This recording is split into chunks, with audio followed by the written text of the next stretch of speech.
शुरू किया। मेरे एक वकील दोस्त हैं, सुप्रीम कोर्ट में प्रैक्टिस करते हैं। मैंने उनसे पूछा कि भारत में ब्रिटेन की महारानी आए और उसको बिना वीजा के भारत में घुसने की परमिशन मिले, इस बात की कोई लीगल वैलिडिटी है क्या?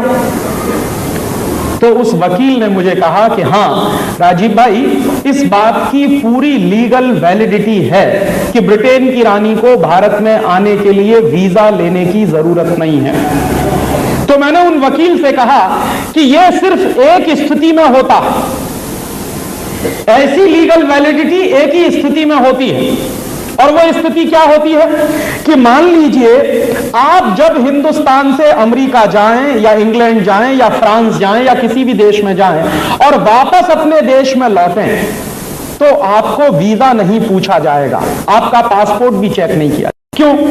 क्योंकि आप अपने ही देश में वापस लौट रहे हैं। तो आप जिस देश के नागरिक हैं, उसी देश में जब आप वापस लौटते हैं तो आपको ना तो वीजा पूछा जाता है ना पासपोर्ट पूछा जाता है। तो मैंने मेरे वकील दोस्त से कहा कि ब्रिटेन की रानी को अगर वीजा नहीं पूछा गया, पासपोर्ट नहीं पूछा गया, तो मैं ये मानूं क्या कि ब्रिटेन की महारानी हिंदुस्तान की नागरिक है? तो उन्होंने कहा कि हां ऐसा है।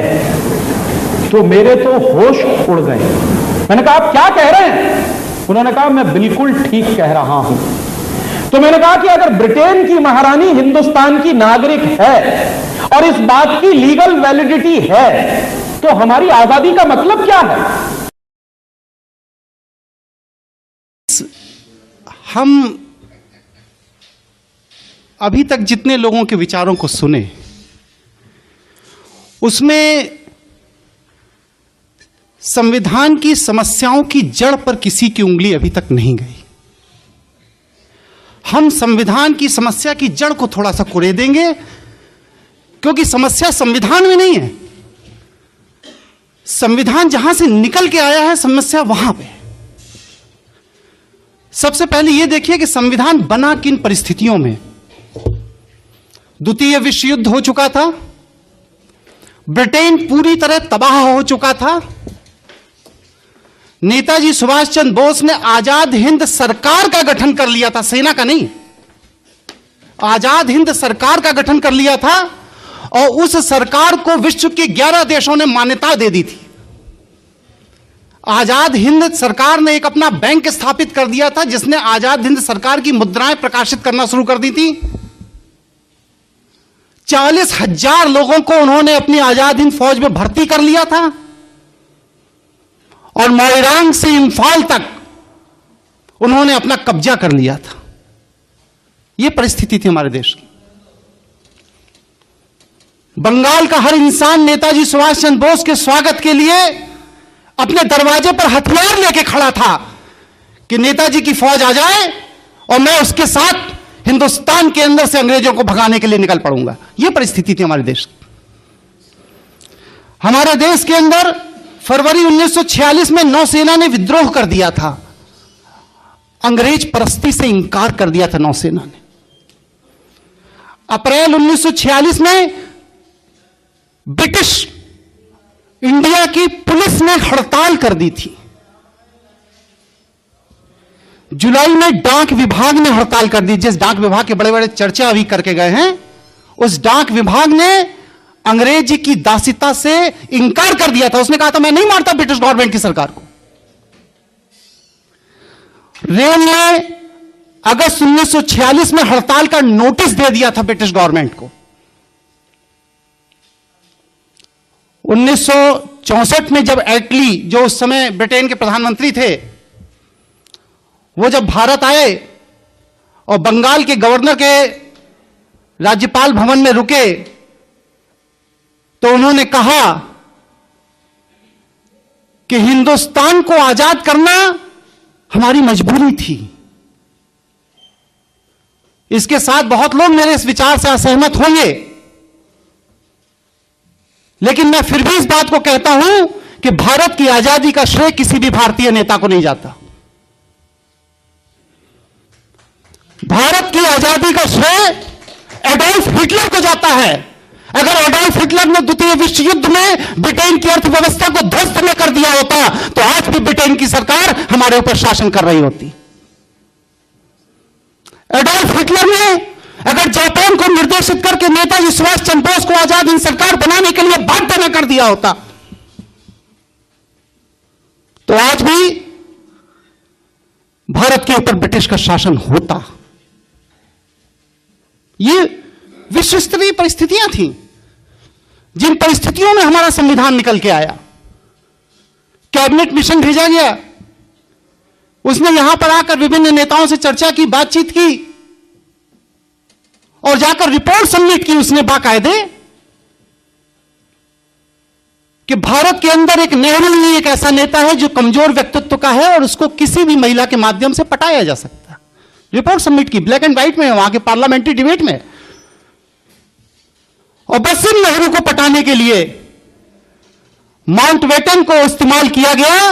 उस समय वो वर्मा में लड़ाई कर रहे थे, उसकी अध्यक्षता कर रहे थे, उनको वहां से विड्रॉ किया गया और बेबिल को यहां पर, जो कि इस समय यहां का वाइसराय था, उसको विड्रॉ करके माउंटबेटन को, एडवीना और उनकी बेटी पामिला, इन तीनों को भारत में तैनात किया गया और एडवीना को प्रोजेक्ट दिया गया कि 2 साल के अंदर बस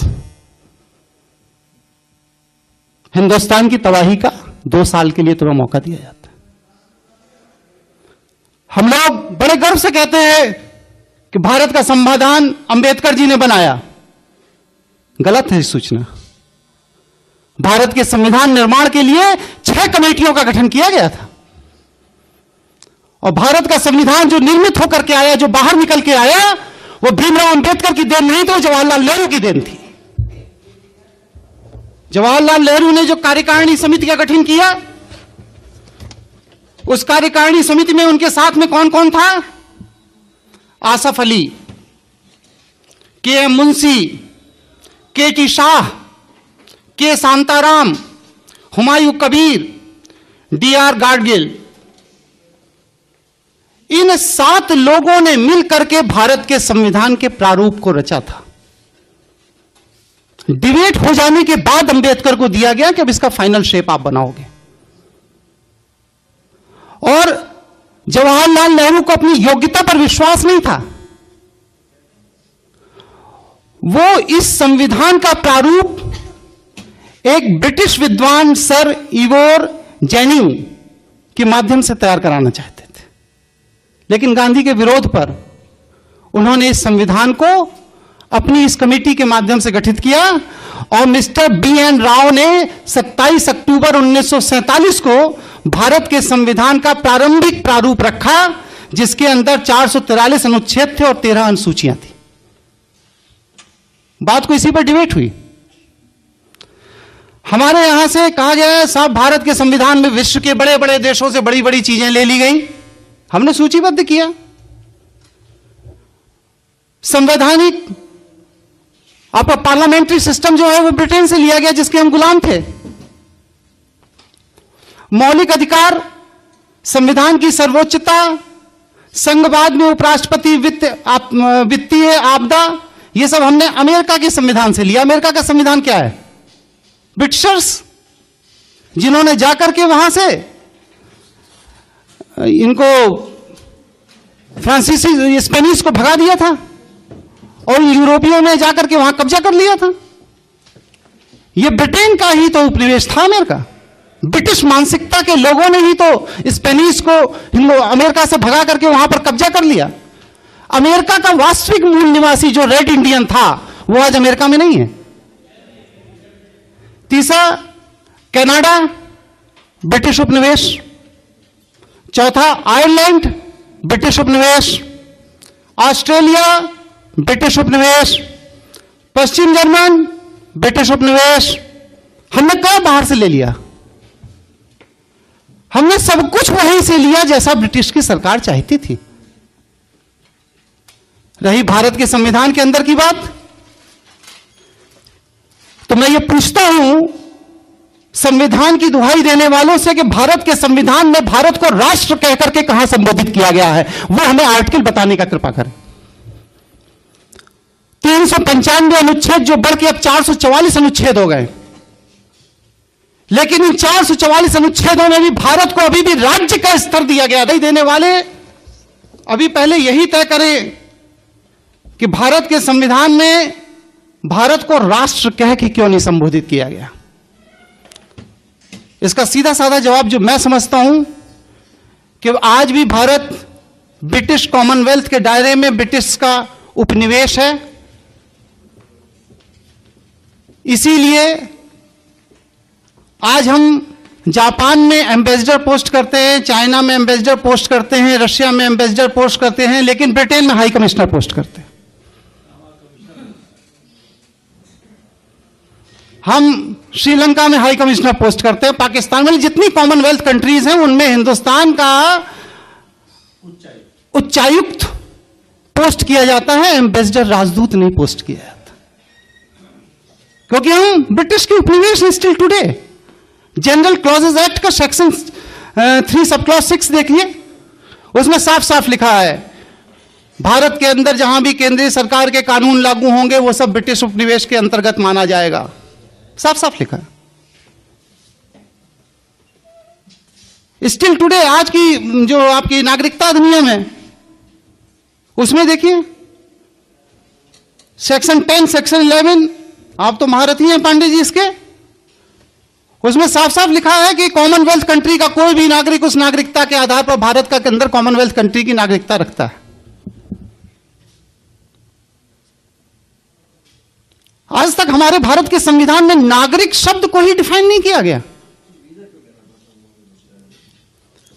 नागरिक शब्द की ही डेफिनेशन हमारे कॉन्स्टिट्यूशन में नहीं है। अभी दीक्षित जी चर्चा करके गए, हम भारत के लोग, हम भारत के लोग। अरे कॉन्स्टिट्यूशन के अंदर इटसेल्फ लिखा हुआ है कि this constitution is established as by law, not by the Indian people. हमने बस सिर्फ इस संविधान को अंगीकृत किया है, आत्मसात किया है। जैसा मेरे ऊपर थोप दिया गया हमने स्वीकार कर लिया। और उसको स्वीकार करने वाले वो कौन से लोग थे? ये वो लोग थे जो ब्रिटिश परस्त थे। इन लोगों को हिंदुस्तान के आम आवाम ने कभी भी इस संविधान को स्वीकार करने का कोई अधिकार नहीं दिया था। मैं पूछता हूं कि एक संविधान बनाकर मैं ले आऊं और कहूं भारत में लागू कर दिया जाए तो क्या मेरे कहने से लागू हो जाएगा? नहीं लागू हो। उस संविधान के पीछे एक लीगल फोर्स होना चाहिए, विधि की शक्ति होना चाहिए उस संविधान के पीछे, तब वह संविधान हमारे देश में लागू होगा। और भारत के संविधान के पीछे कौन सी विधि की शक्ति थी? वह लीगल फोर्स कहां है उस भारत के संविधान का? वह लीगल फोर्स है government of India act 1935, Indian independence act 1947 में। ये दोनों ही ब्रिटिश पार्लियामेंट में पास किए गए थे।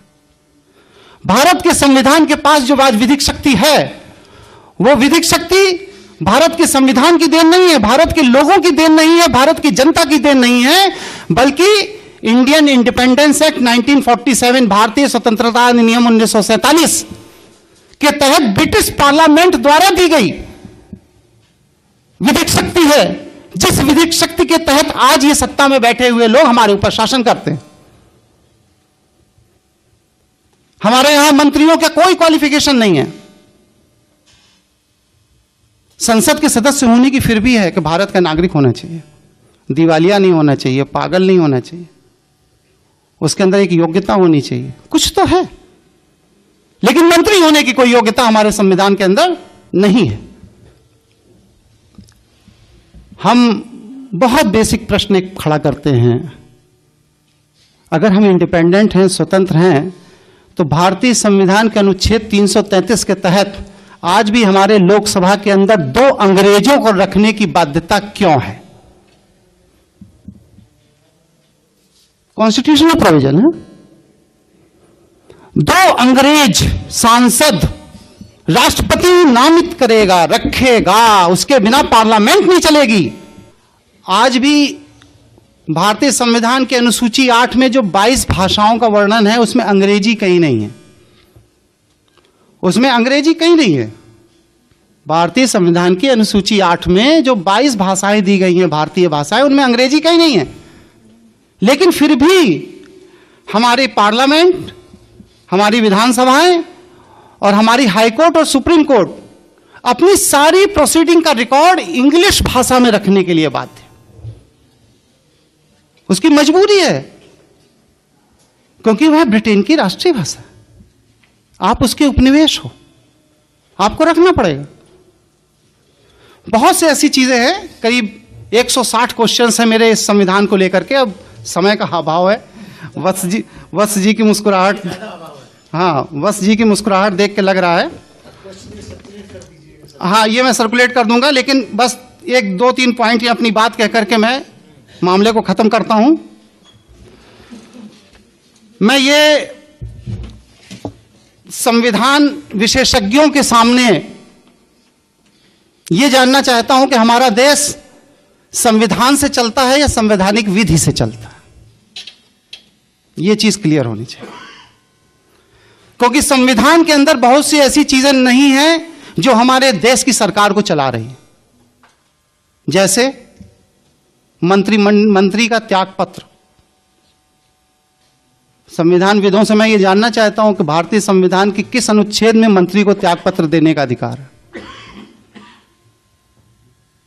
जैसे कि बिना सदन की सदस्यता के प्रधानमंत्री बना देना, किस अनुच्छेद में यह अधिकार। जैसे कि मंत्री का सदन के अंदर बैठकर मत देना,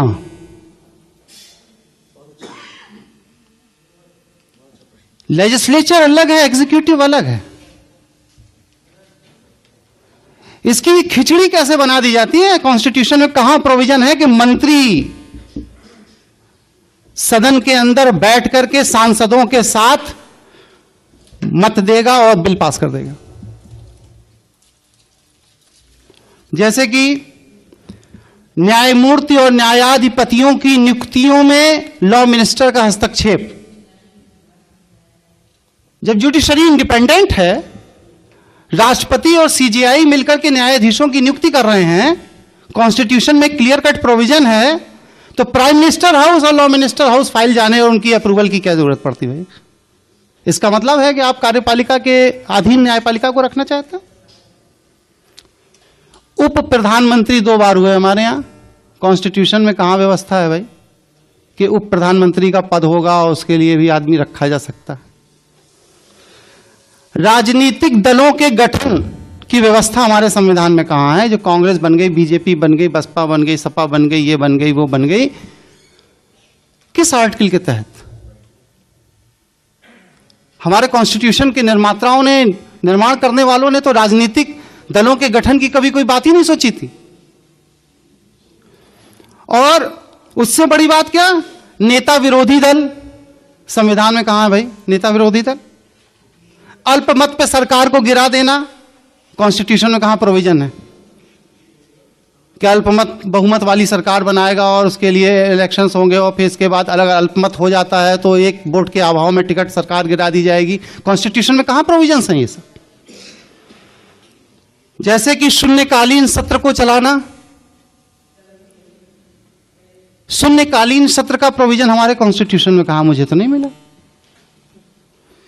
जैसे कि संसदों के वेतन और भत्ते का निर्धारण स्वयं सांसद करेंगे, ये कहां है हमारे कॉन्स्टिट्यूशन। बहुत सी चीजें हैं। बहरहाल समय का अभाव है, संक्षेप में अपनी बात कहता हूं और इसके बाद 2 मिनट के अंदर अपनी बात खत्म करता हूं। 1885 के गदर के बाद W.H. व्यूम ने एक 1600 पन्ने की एक थीसिस सबमिट की थी, जिसमें उन्होंने ये बात कही थी कि भारत के अंदर दोबारा क्रांति ना हो, इसके लिए मैं कुछ फार्मूले दे रहा हूं। पहला फार्मूला तो यह है कि सारे ब्रिटिश मानसिकता के लोगों को एक मंच पे लाके खड़ा कर लिया जाए और वह मंच राजनीतिक मंच हो, और उसी राजनीतिक मंच के तहत ब्रिटिश मानसिकता के लोगों को एक मंच पे लाने के लिए जिस पार्टी का गठन किया गया उसे भारतीय राष्ट्रीय कांग्रेस पार्टी कहा जाता है, जो आज कांग्रेस है। दूसरी बात, भारतीयों को बांटने के लिए धर्म, भाषा, क्षेत्र, जमींदार और किसान, पूंजीपति और श्रमिक, अमीर और गरीब, शिक्षित और अशिक्षित, हरिजन और सवर्ण, के नाम पर समाज को बांट दो, इतने टुकड़े कर दो इसके कि ये कभी यूनाइट ना हो पाए, और जब ये यूनाइट नहीं होंगे तो क्रांति नहीं होगी, हमारा शासन चलता रहे। आज हमारी सरकार उसी पैटर्न पे चल रही है, उसी तरीके से चल रही है। और जहां तक भारतीय नागरिकता अधिनियम में अभी लेटेस्ट अमेंडमेंट आ गया है, for your kind information mister Pandey ji, कि 26 जनवरी 1950 से लेकर के 30 दिसंबर 1990 तक जो भी व्यक्ति विश्व में कहीं भी पैदा हुआ हो, अगर उसके माँ या बाप भारतीय नागरिकता प्राप्त है तो वह आदमी ऑटोमेटिक भारत का नागरिक हो जाएगा।